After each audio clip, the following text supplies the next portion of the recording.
할렐루야.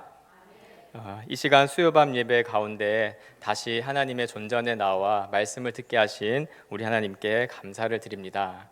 오늘 이 시간 살피시는 하나님이라는 제목으로 말씀을 전하고자 합니다. 우리는 지난 앞선 말씀 시간을 통해서 창세기 그 15장에서 두려워하고 있는 아브라함의 모습을 보았습니다. 그때 하나님께서는 아브라함에게 나타나셔서 말씀을 주셨고, 그리고 그 말씀을 통해서 주신 하나님 나라의 그 약속을 언약으로 체결해 주신 장면을 보았습니다. 특별히 아브라함과 맺은 이 언약은 온 세상을 향한 하나님의 이 구원의 약속을 인류 역사상 최초로 공적으로 드러내신 위대한 사건이었습니다. 사실 이 자리에 나와 하나님을 예배하는 저와 여러분도 오래전 이 아브라함과 하나님이 맺었던 그 언약에 따라서 그 언약이 성취되어서 이 자리에 하나님을 예배하는 백성으로, 그리스도 안에 있는 그리스도인으로 서 있는 것이기 때문에 이 언약은 굉장히 중요한 장면이었던 것을 우리는 살펴보았습니다. 이 언약이 체결된 이후에 시간이 흘러서 오늘 16장의 말씀이 발생하게 되었습니다. 오늘 읽은 이 16장은 우리가 잘 알고 있는 하갈과 이스마엘이라고 하는 사건이라고 보통 제목을 붙이고 있습니다. 우리가 7절부터 14절의 말씀을 읽었는데요. 이 16장 전체의 이야기의 흐름은 우리가 읽었던 바로 앞에 1절부터 6절까지가 하갈과 이스마엘의 사건의 배경이 됩니다. 그리고 오늘 말씀을 읽었던 7절부터 14절까지는 중심의 사건이라고 볼 수 있겠고요. 15절, 16절 두 절이 이제 뒤에도 있는데 이 16장 15절, 16절은 이 이야기의 이제 결말과도 같다고 볼 수가 있겠습니다. 사실은 16장 전체가 이제 하나의 사건이고 하나의 이야기이므로 전체를 살피면 유익할 것 같습니다. 배경만 간단히 좀 알아야 되겠죠.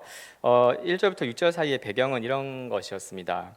이 언약을 15장에서 체결을 했는데 이 언약은 엄청난 사건이었죠. 하나님께서 홀로 쪼갠 고기 사이를 지나가신 것을 통해 아브라함의 상태, 아브라함의 행위, 아브라함의 조건과 상관없이 하나님은 주권적으로 또 무조건적으로 이 언약의 복을 주신다고 하는 약속이었습니다. 그리고 하나님 자신이 보증인이 되어서 이 약속을 이루시겠다고 하는 그런 대단한 사건이었죠.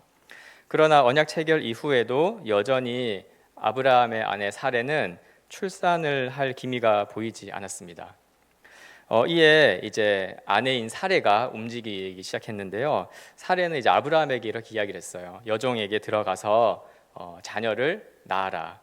그래서 그 자녀를 우리의 자손으로 삼자라는 제안을 하게 됐고, 아브라함은 이 이야기를 이제 수용하여서 듣고 애굽 여종인 하갈과 동침을 하게 됩니다.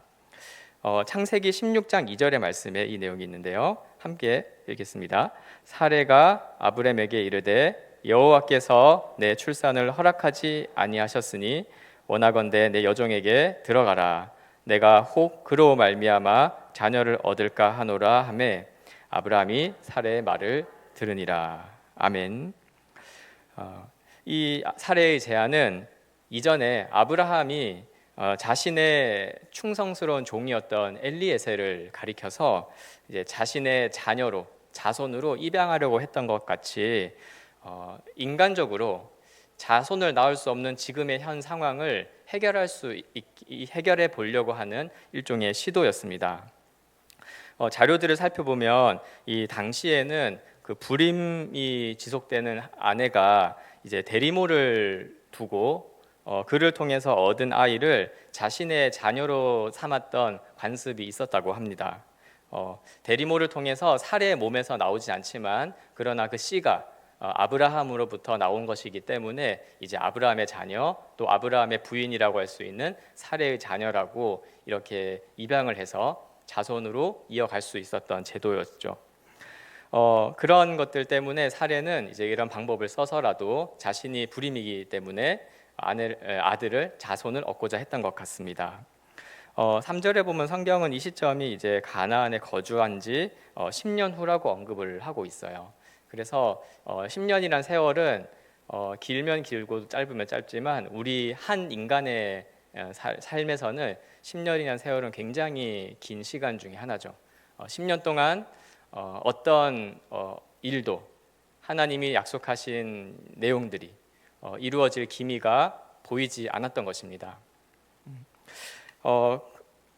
이후에 이제 살해 계획대로 아브라함과 이제 하갈이 동침을 했고 실제로 여종 하갈이 임신을 하게 되었습니다. 그러나 이 하갈은 임신을 한 이후에 이제 여종이었는데 그가 임신한 이후에는 교만해져서 자신의 주인인 사례를 멸시하는 사건이 벌어지게 됩니다. 우리가 이제 사례와 하갈 이야기를 생각할 때 보통 우리에게 익숙한 좀 이미지는 사극 같은 데서 이제 첫 번째 부인, 그 다음에 이제 뭐 두 번째 부인 이런 식의 이제 부인 간의 갈등처럼 보이지만 사실은 그것보다는 훨씬 이제 심각한 상황이었습니다. 이 하갈은 이제 두 번째 부인이 아니었고 사례의 종이었습니다. 그렇기 때문에 이 하갈은 결코 자신의 뭐 임신의 여부와 상관없이 여주인을 멸시해서는 안 되는 그런 존재였는데 자신의 이제 주인이라고 할 수 있는 아브라함의 아이를 임신한 이후에는 그가 이제 교만해져서 여주인을 이제 몰라보고 멸시를 하고 굉장히 무시를 했던 것 같습니다. 이에 이제 사례가 아브라함에게 가서 이 하갈이 임신했다는 이유로 나를 멸시하니까 좀 어떻게 판단을 해주십시오 하니까 아브라함은 아내 그 사례에게 좋을 대로 하시오 해서 아브라함의 허락을 받고 이제 사례가 행동을 했는데 또 놀랍게도 사례는 이 여종 하갈을 이제 학대를 하고 말았습니다. 그래서 하갈은 살기 위해 도망을 치게 됩니다. 창세기 16장 6절에 보면 아브라함이 사례에게 이르되 당신의 여종은 당신의 수중에 있으니 당신의 눈에 좋을 대로 그에게 행하라 하매 사례가 하갈을 학대하였더니 하갈이 사례 앞에서 도망하였더라. 얼마나 이 학대가 심했다면은 그 임산부가 홀몸도 아닌 상황에서 도망을 쳤을까요? 이러한 상황들을 이제 상상해 볼 때 어떤 사람들은 아마도 이 하갈이 자신이 고통을 당하고 학대를 당하는 것은 그래도 버틸 수 있었을 텐데 아마도 사례가 학대를 하는 그 수준이 그 태중의 아이까지도 이 아이의 생명을 위협할 정도의 그런 심한 학대가 아니었을까라고 추측하기도 합니다. 그래서 이러한 일들이 바로 사례가 제안했던 여종을 통해서 자손을 얻고자 하는 그러한 제안을 아브라함이 받아들였고 그 일들이 진행된 결과가 이제 이렇게 배경이 되는 상황입니다. 사례는 어떻게든 방법을 써서 자손을 낳고자 했습니다. 아마도 사례 또한 자손을 낳는 일에 있어서 간절했던 마음인 것 같습니다. 그러나 그 결말은 이 아브라함 집안의 불화와 또 아주 폭력적인 비극으로 끝나고 말았습니다. 특별히 이런 일들이 벌어진 상황에서 모든 상황을 허락한 장본인이 있는데요. 이제 바로 오늘의 주인공이 아브라함이었죠. 근데 아브라함의 모습이 이 16장에서 보면은 굉장히 소극적이고 또 굉장히 아브라함이 무기력해 있는 사람처럼 보이게 됩니다. 사례가 여종 하갈과 동침해서 애를 낳으라고 할 때에도 아브라함이 무슨 소리냐, 하나님이 나와 언약을 맺으시고 자손을 주시기로 했으니까 믿고 기다려보자 이렇게 하지 않고 알겠다 그러고 하갈에게 들어가 동침을 해서 이제 임신을 했죠.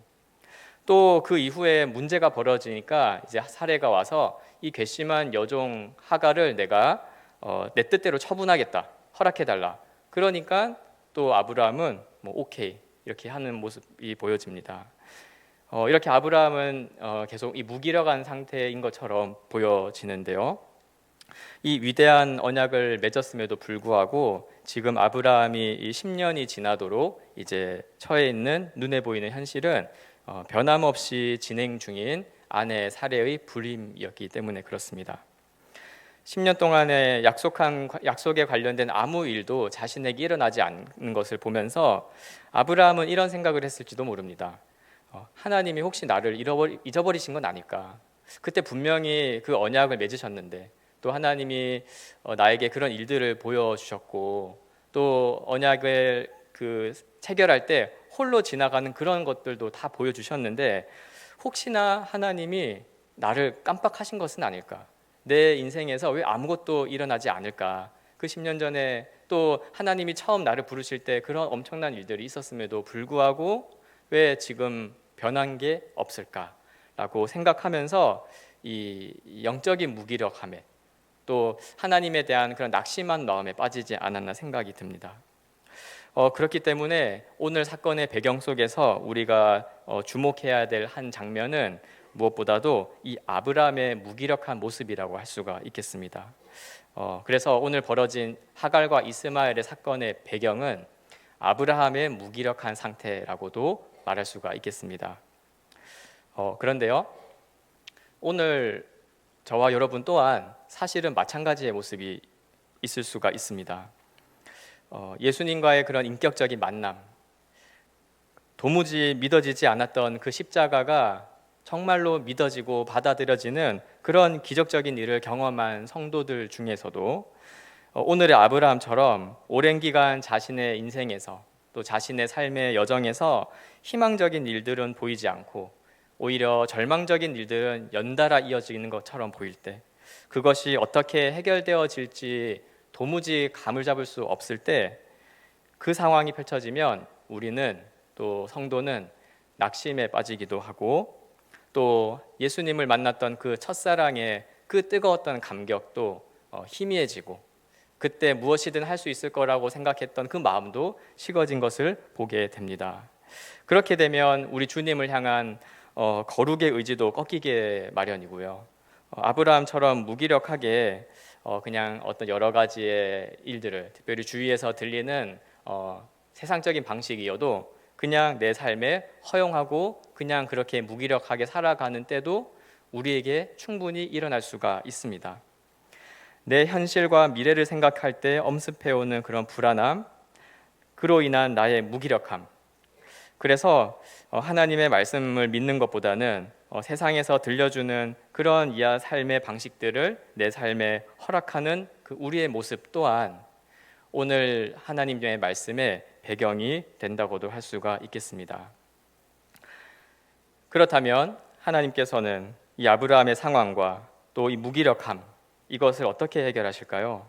이어지는 하갈의 이야기에서 우리는 그 답을 찾을 수가 있습니다. 놀랍게도 하나님께서는 이제 학대를 피해서 생존하기 위해 또 자신의 태중의 아이를 본능적으로 지키기 위해 도망가고 있는 이 여종 하갈을 만나십니다. 7절에 보니 하나님은 애굽으로 가고 있는 이 길목에서 하갈을 만나시는 것을 보게 됩니다. 이 광야의 샘물 곁, 곧 술길 샘 곁은 이제 이 가나안 땅에서 애굽으로 이집트로 넘어가는 그 길목에 있는 지명이라고 보통 이해를 합니다. 이제 하갈이 애굽의 여종이었기 때문에 자신의 고향인 이 이집트로 피신을 하려고 하는 길이었죠. 이때 하나님께서는 이제 하갈을 만나십니다. 본문에서는 이제 여호와 하나님이라고 돼 있지 않고 여호와의 사자, 이렇게 천사 이렇게 돼 있는데요. 하갈이 나중에 13절에서 자신이 나를 살피시는 하나님을 이 가는 길에서 만났다 이렇게 고백을 합니다. 그렇기 때문에 이 여호와의 사자라고 표현돼 있지만 사실 본질적으로는 여호와 하나님을 만난 것과도 같다고 볼 수가 있습니다. 또 여호와의 사자를 만났다고 해도 의미상의 큰 문제는 되지 않습니다. 여호와의 사자는 그 여호와의 뜻을 전하는 존재이기 때문에 그곳에서 하나님의 뜻을 듣고 하나님이 나를 어떻게 대하시는지를 확인했다고 해도 괜찮기 때문에 그렇습니다. 이 여호와의 사자가 이제 하갈을 만났는데요. 딱 하갈을 만나자마자 8절에 이렇게 이야기합니다. 살의 여종 하갈아, 이렇게 부릅니다. 하갈은 이 자신을 부르는 여호와의 사자의 음성을 듣고 깜짝 놀랐을 거예요. 무언가 신비로워서 그럴 수도 있겠지만 사실 그것보다는 나를 누군가 부르는데 하갈 자신의 이름, 그 다음에 내 지위, 그리고 나의 여주인을 이게 누군지를 다 알고 나를 딱 부르는 거예요. 딱 듣는 순간 하갈은 이것은 그냥 평범한 사람이 날 부르는 게 아니다. 이 신적 존재다. 이런 것들을 생각했겠죠. 하나님이구나. 그렇게 함으로써 하나님은 살의 여종 하갈아, 이렇게 하갈이 어떤지를 그 이름을 부르는 것을 통해서 지금 하갈이 여주인에게 멸시한 그 결과로 학대받고 그것을 피하기 위해 도망가고 있는 이 상황 중에서 지금 이 상황이 어떤 상황인지를 좀 말씀해 주고 싶어 하시는 것 같습니다. 여호와의 사자는 하갈의 이 칭호를 부르면서 지금 하갈이 바로 그 임신한 이후에 그 교만함으로 여주인을 대들었던 그 교만한 것들을 지적하고 있는 것이었고, 사실은 하갈이 그동안 누렸던 그런 모든 복들이 하갈 자신의 능력 때문이 아니라 그 아브라함의 아내 자신의 여주인인 사레 덕분에 그런 복을 누리고 있었다는 것을 깨닫게 한 것이었습니다. 하갈은 그런 위치에서 살고 있다가 아브라함의 아이를 임신한 이후에 갑자기 그 모든 것을 잊어버리고 교만해졌죠. 하갈의 심정은, 처지는 사실 굉장히 인간적으로는 비참한 상황입니다. 그리고 정말 피할 수 있도록 보호해줘야 되는 상황이죠. 그러나 여호와의 사자는 하갈의 이름을 부르는 것을 통해서 지금 하갈이 어떤 상황인지를, 어떤 영적으로는 어떤 교만에 빠져 있는 것인지를, 또 본인이 지금 선택한 것이 얼마나 실수한 것인지를 바르게 말씀하고 있는 것입니다. 이어서 이 하갈의 인생에서, 어쩌면 우리의 인생에서도 가장 중요한 질문을 하게 됩니다. 우리 8절 말씀을 같이 한번 읽겠습니다. 시작. 이르되 사레의 여종 하갈아, 내가 어디서 왔으며 어디로 가느냐? 그가 이르되 나는 내 여주인 사레를 피하여 도망하나이다. 아멘. 내가 어디서 왔으며 어디로 가느냐? 이 질문이 하갈에게 인생에 있어서, 또 우리의 인생에 있어서 가장 중요한 질문이라고 할 수가 있겠습니다. 하갈은 이제 자신이 이제 대답하면서 여주인 사레의 그 학대 때문에 피해서 도망가고 있습니다, 이렇게 대답했던 것 같아요. 그러나 너가 어디에서 지금 나와서 어디로 가고 있느냐? 이 질문은 본질적으로 하갈이 지금 애굽에 가고 있는지를 물어보는 게 아니었어요. 하나님의 이 질문은 하갈의 지금 현 상황이 사실은 아브라함과 함께하고 계시는 그 하나님을 떠나고 있는 상황인 것이며, 하나님의 언약과 상관이 없는 예전에 노예 생활을 하던 그 이집트로 다시 돌아가고 있는 것일 뿐임을 알려주는 질문이었습니다. 이 하나님과 함께 하시기 때문에 아브라함의 집에는 언약의 복이 있는 것이고, 그 아브라함과 함께 거할 때 그 아브라함의 믿는 하나님의 복을 받아 누리고 살아가는 것이 하나님이 언약을 통해 약속하시는 복인데, 하갈은 그러한 것들을 다 놓쳐버리고 또 잊어버리고 자신이 행동했던 것들에 대한 결과로 지금 결과적으로는 아브라함의 이 집을, 아브라함의 품을 떠나고 있는 상황인 것을 여호와의 사자는 생각하게 하시고 또 보게 하신 것이었습니다. 이제 이 창세기 말씀은 1차적으로는 그 이스라엘 출애굽을 해서 애굽을 떠나 가나안으로 가려고 하는 그 모세와 이스라엘 백성들이 이제 1차적으로 들었다고 알려져 있는데요. 그들에게도 이 질문은 굉장히 의미심장했을 것 같습니다. 구약 성경을 보면 이스라엘 백성들은 항상 이 하나님의 인도하심을 받다가도, 또 광야를 돌다가 어려운 일들만 겪으면 틈만 나면 하는 이야기가 나 돌아갈래. 어디로? 애굽으로 돌아갈래. 이렇게 하는 것들을 우리 많이 보게 됩니다. 그래서 애굽에 갔을 때는 물론 노예이긴 했지만 거기에서 뭐 마늘도 먹었고 부추도 먹었고 이렇게 하면서 그 시절을 그리워하는 이스라엘 모습을 보게 되거든요. 창세기 말씀을 이렇게 들으면서 그 광야의 이스라엘 백성들이 네가 어디서 왔으며 지금 어디로 가고 있느냐, 이 질문들을 들었을 때 불평하고 불만을 표하는 이스라엘의 심령을 다시 일깨우는 질문이 되었을 것 같기도 합니다. 사랑하는 여러분, 또한 우리에게도 이 질문은 유익합니다. 그리스도인은 영원한 하나님의 도성을 향해 나아가는 존재인 것을 믿으십니까? 네. 그래서 우리는 주님을 만나는 그날까지 인생의 길 위에서 늘 이 질문으로 우리 자신의 상황을 점검해야 할 것 같습니다.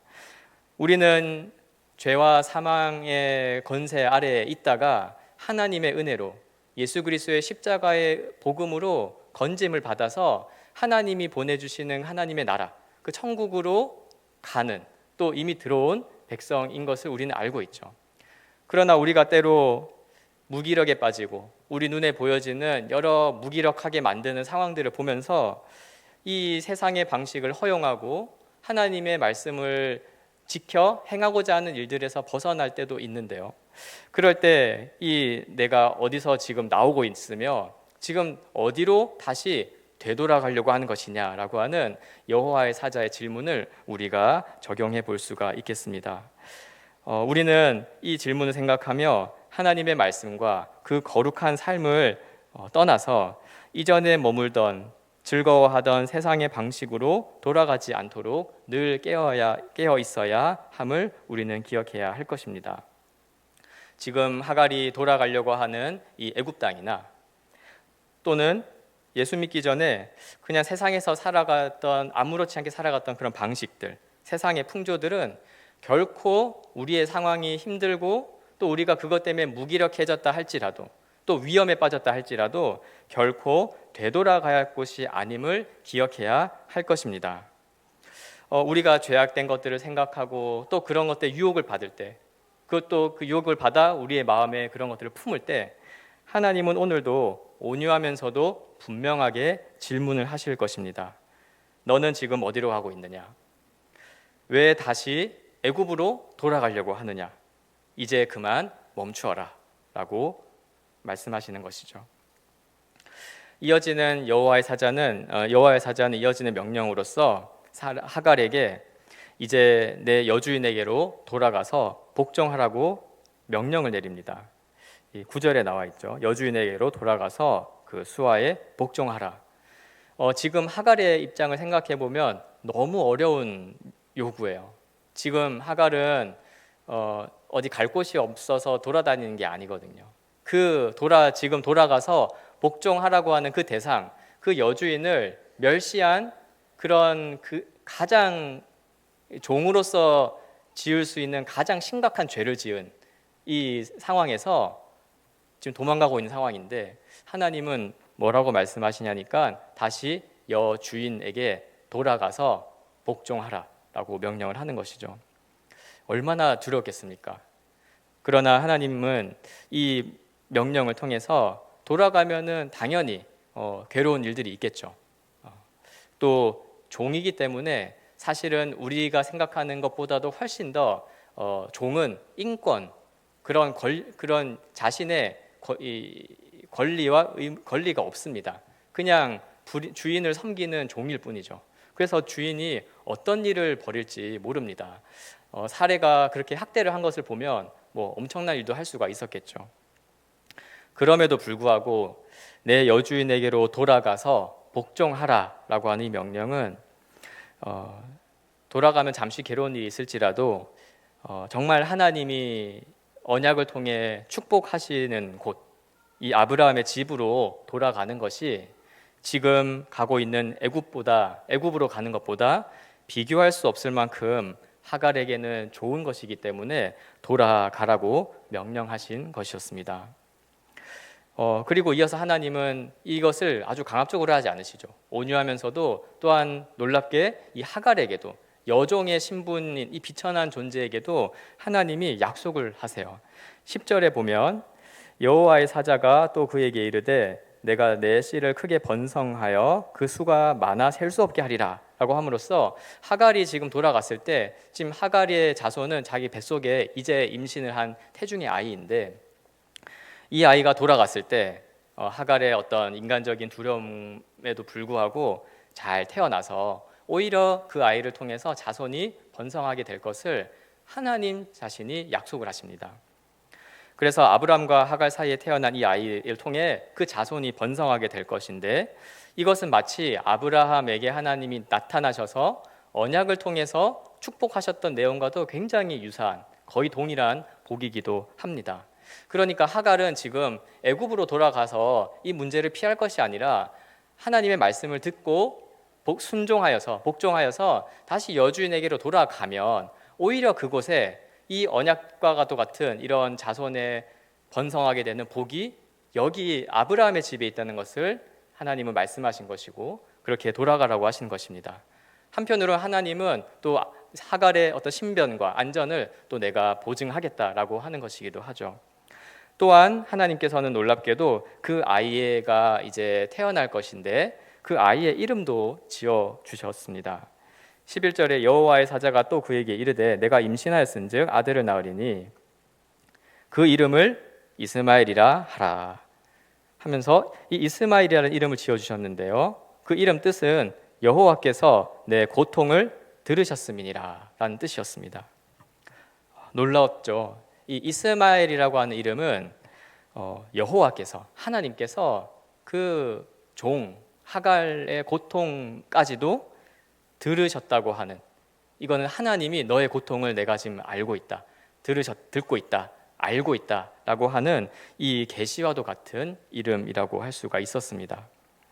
이를 통해 은혜가 풍성하신 하나님은 자신의 언약과 직접적으로 관련된 인물도 아닌 그냥 간접적으로 엮여 있는 여종 하갈의 고통조차도 들으시고 또한 그의 처지를 돌보아 주시는 은혜의 하나님이신 것을 알려주신 것이죠. 하나님께서 하갈을 이렇게까지 잘 대해주실 정도라면 언약을 맺지도 않았고 언약의 관계랑 상관없는 그런 여종일 뿐인데도 하나님이 이렇게 돌보시고 살피신다면 언약을 맺으시고 체결하시고 그 놀라운 홀로 지나가는 그런 언약을 체결하신 대상인 아브라함과 그의 집은 얼마나 하나님은 돌보고 계시며 살피시고 계시며 그 고통을 듣고 계신 것일까요? 이스마엘이라고 하는 이름에 담긴 그 계시적인 뜻은 바로 하나님께서 이 여종 하갈을 통해서 하갈의 고통을 듣고 있으시다는 것을 통해서 그 하나님의 그 언약의 백성들의 고통까지도 듣고 계시다고 하는 것을 암시적으로 보여주는 이름이었던 것 같습니다. 물론 이제 하나님의 은혜를 입긴 했으나 하나님은 이 태어날 이스마엘이 언약의 자손, 곧 약속의 자손은 분명히 아니다라고 구분도 해주셨죠.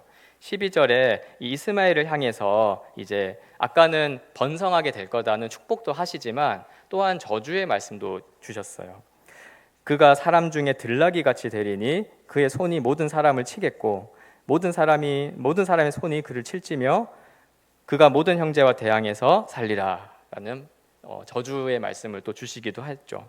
근데 이것은 그 아이를 저주한다기보다는 이 아이는 내가 아브라함과 맺었던 그 언약을 통해 약속된 그 자손이 아니라고 하는 것을 분명하게 이야기해 주시는 것입니다. 여기 이제 그 이스마엘은 그래서 들나귀 같이 될 거예요. 들나귀라는 게 뭐냐면 길들여지지 않은 야생 당나귀를 말합니다. 그래서 굉장히 고집이 세대요. 그래서 이 이스마엘은 이제 그 야생 당나귀처럼 고집이 세고 말도 안 듣고 아무의 말도 안 들으니까 하나님의 말씀도 안 듣겠죠. 순종하지 않겠죠. 그래서 그냥 다른 형제들과 부딪히고 치고 또 다른 사람들은 또 이스마엘을 칠 것이고 서로 치고 막 부딪히고 다니면서 이제 살아갈 것이고 심지어 그의 형제들까지도 이제 하나님은 이 이스마엘의 형제들로서 형제인 언약의 자손들을 이제 주실 텐데 이 언약 자손들 하나님의 백성들과도 대항하고 싸우고 살아가는 그런 존재가 될 것임을 이야기를 해주고 있는 장면입니다.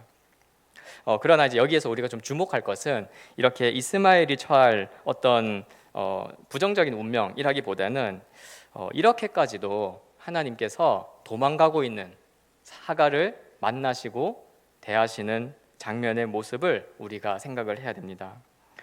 여호와 하나님은 하갈의 고통까지도 들으시고 만나 주시며 말씀을 주시고 그 안전을 약속해 주셨습니다. 오늘의 이야기에서 아브라함과 또 사레와 하갈이 함께 이제 생각했던 그리고 저질렀던 인간적인 자손을 얻기 위한 시도들은 또 그로 인한 온 가정에 처한 고통들은 또한 그리고 이 모든 것에 밑바닥에 깔려 있는 아브라함의 영적인 무기력함은 하나님께서 이것을 아시고 살피고 계시다는 것을 우리는 생각해야 되는 것입니다. 이와 마찬가지로 우리 그리스도인들은 하나님의 백성들은 이렇게 우리의 모든 처지를 살피시고 돌보시는 분이 우리의 하나님이심을 진실로 믿어야만 합니다. 하나님을 의지하시기 바랍니다. 이에 하갈은 13절에 14절에 보면 하나님을 만난 것을 이제 굉장히 놀라워하고, 내가 어떻게 하나님을 만났을까? 나 같은 존재가 도망간 이 길에 어떻게 하나님을 만났을까 하면서 그 만났던 그 우물을 가리켜 이제 부엘라 헤로이라는 이름을 지어서 불렀습니다. 부엘라 헤로이라는 이름은 이제 나를 살피시는 살아계신 하나님의 우물이라는 뜻이죠. 하갈은 비천한 존재였지만 자신의 처지를 살피시는 하나님의 깊은 감격과 감동을 받았던 것 같습니다. 성경은 이후에 하갈이 아브라함에게 돌아가는 그런 여정이나 혹은 돌아갔을 때 그 여주인 사레가 하갈을 보고 대했던 반응이나 혹은 이 모든 사건에 있어서 원인이 되는 아브라함의 이 무기력한 상태에 대해서 어떠한 말씀도 하지 않으십니다. 그래서 이후에 어떻게 됐는지는 우리가 알 길은 없어요. 그러나 하나님께서는 우리가 알 수 있는 것은 하갈이 정말 돌아가서 이스마엘을 낳았다는 것만 알 수가 있죠.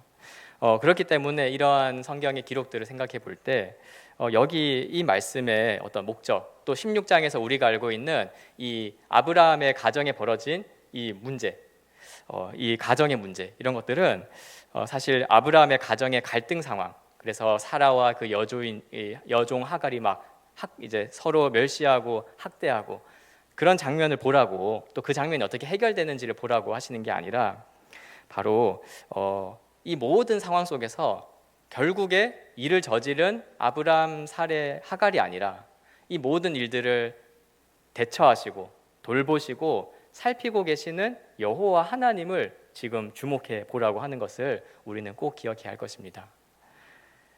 16장의 구조상 아까 15절과 16절은 결말이라고 했는데요. 우리가 다 알다시피 하갈이 돌아가서 이스마엘을 낳습니다. 아브라함에게 약속한 자손은 아니었지만 정말 하나님의 말씀대로 아이가 건강히 무사히 태어났어요. 그런데 아마도 여종 하갈은 돌아가서 이제 그 아브라함에게 혹은 사례를 통해서 자신이 어떤 일들을 겪었는지 말했던 것 같아요. 그래서 왜 왔냐 이랬을 거 아닙니까? 그러니까 하갈은 하나님이 날 만나 주셨는데 하나님의 명령은 돌아가서 복종하라고 하셔서 제가 왔습니다. 아마 이랬을 것 같아요. 그러면서 이 부엘라 헤로이 우물에 대한 이야기도 했을 것 같습니다. 그래서 16절을 보면 이스마엘이라고 하는 이름을 아브라함이 짓습니다. 그래서 아브라함이 태어난 아이를 보면서 품에 안았겠죠. 그리고 그 아이 이름을 일단 나는 그 부엘라 헤로이 이야기를 전에 들었으니까 이스마엘이라고 난 짓겠다 하면서 이제 이스마엘아 하면서 부르면서 아기를 키웠겠죠. 그런 아브라함이 이제 이 아이를 키우면서 이스마엘이라는 이름을 부를 때마다 그 이스마엘 아까 이름 뜻은 내 고통을 들으시는 하나님이시라는 뜻이었죠.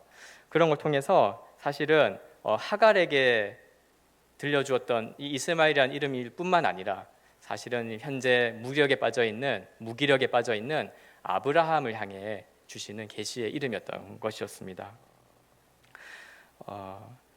하나님은 아브라함이 빠진 이 무기력함에 대하여 이스마엘이라는 이름으로 아브라함을 위로하셨고, 이는 계속해서 아브라함이 그 15장에서 체결했던 그 언약의 내용인 하나님 나라에 대한 약속을 믿음으로 계속해서 살아가도록, 계속해서 눈에 보이는 것은 없지만 아무 일도 일어나지 않지만 계속해서 그 언약의 약속을 믿음으로 살아가도록 이끄시기 위해 이스마엘이라는 이름을 주시고 그 여종 하갈의 통해 아들을 낳게 하신 것이었습니다.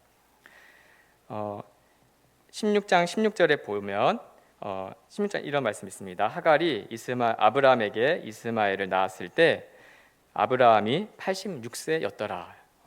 이때 아브라함의 나이를 이제 기록하고 있어요. 아브라함이 이제 86세였고 바로 이어지는 17장 1절에 보면은 이제 하나님이 드디어 약속의 자손인 이삭을 계시한 때가 오는데, 그때 우리가 잘 아는 이제 99세에 하나님이 나타나셔서 그때 말씀을 하십니다. 오늘 본문을 생각해 보면 아브라함을 이토록 무기력하게 만든 시간이 몇 년이었냐면 10년이었어요. 한 10년 정도 지났을 때. 그런데 17장 뒷부분 생각해서 잠깐 보면 이제 아브라함에게 아무 일도 일어나지 않는 일이 몇 년 남아 있냐면 이제 99세 때까지니까 앞으로 13년 동안 이제 그 세월이 남아 있는 거예요. 물론 우리는 다 알고 보기 때문에 이것을 이제 13년 남았구나 하지만 아브라함은 내가 13년 뒤에 99세가 되면 하나님 나에게 아들을 주시겠구나 생각 전혀 못하죠. 그냥 아브라함은 받은 것은 이스마엘, 이걸 이스마엘아 이거 부르면서 언제인지도 모르는 그 시간을 이제 지내고 있을 것 같습니다.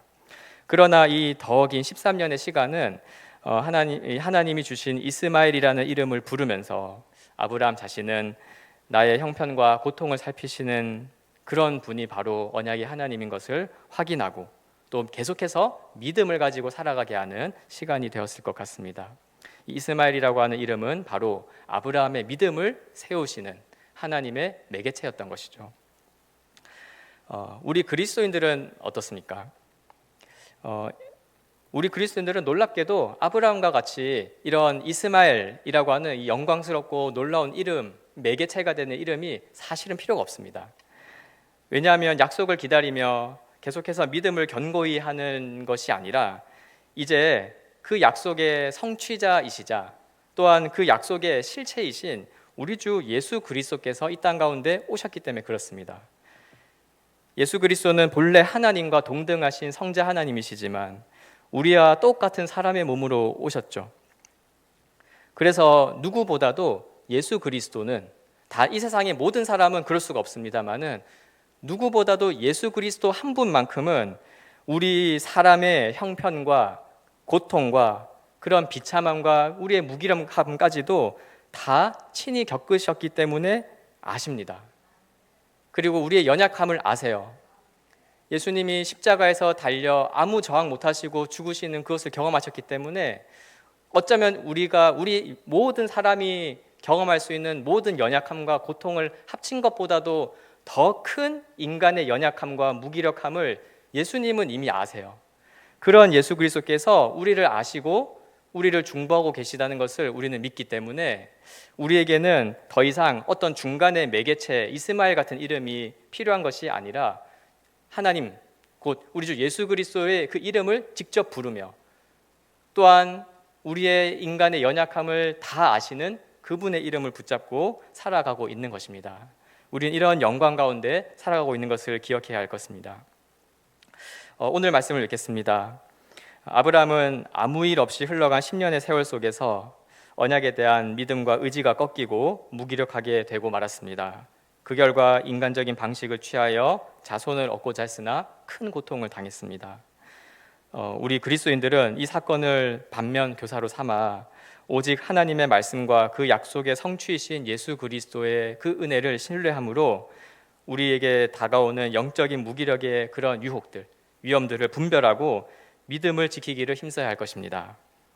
둘째로 하나님은 학대를 피해 애굽으로 돌아가는 하갈을 만나 주셔서 그 교만을 지적하시고 원래 있어야 할 복된 자리로 되돌아가 순종할 것을 명령하십니다. 이와 같이 성도는 하나님이 주신 이 구원의 복과 안식은 오직 하나님과의 언약 관계 안에서만 주어진다는 것을 믿어야 할 것입니다.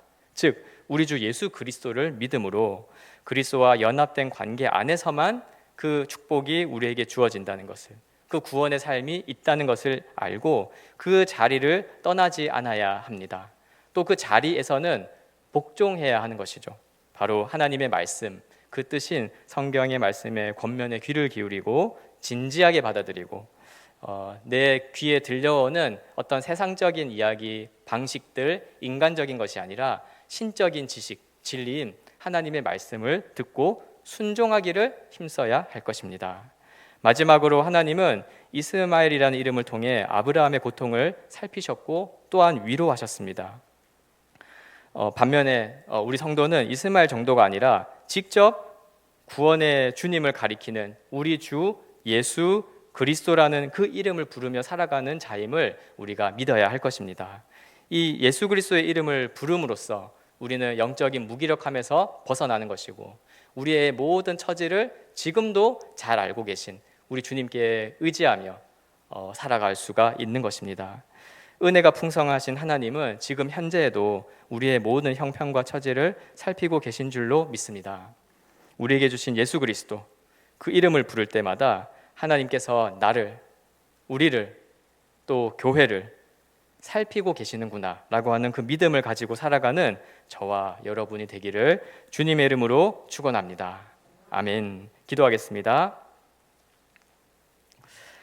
하나님 아버지, 아브라함의 삶을 통해 구원의 여정과 그 본질이 무엇인지를 알게 해주셔서 감사를 드립니다. 하나님의 은혜에도 불구하고 우리는 때로는 우리의 처지와 형편에 너무 휩쓸리는 바람에 주님에 대한 믿음이 약해지기도 하고, 또 성경에 말씀하는 권면을 외면하고 그 자리를 떠나고자 하는 마음이 생기는 것을 보게 됩니다. 은혜가 풍성하신 하나님 아버지, 우리 주 예수 그리스도께서는 우리의 처지와 형편을 아시고 살피시는 분이심을 믿습니다. 낙심할 때, 우리가 어려움에 처할 때마다 예수 그리스도의 그 이름을 부르며 살아갈 수 있도록 인도하여 주시고, 이 삶을 통해 우리 동산교회 모든 성도들이 담대한 믿음과 용기를 가지고 이 시대를 분별하며 살아가는 그런 하나님의 백성들 되게 하여 주옵소서. 이 모든 말씀을 예수님의 귀하신 이름으로 기도합니다. 아멘.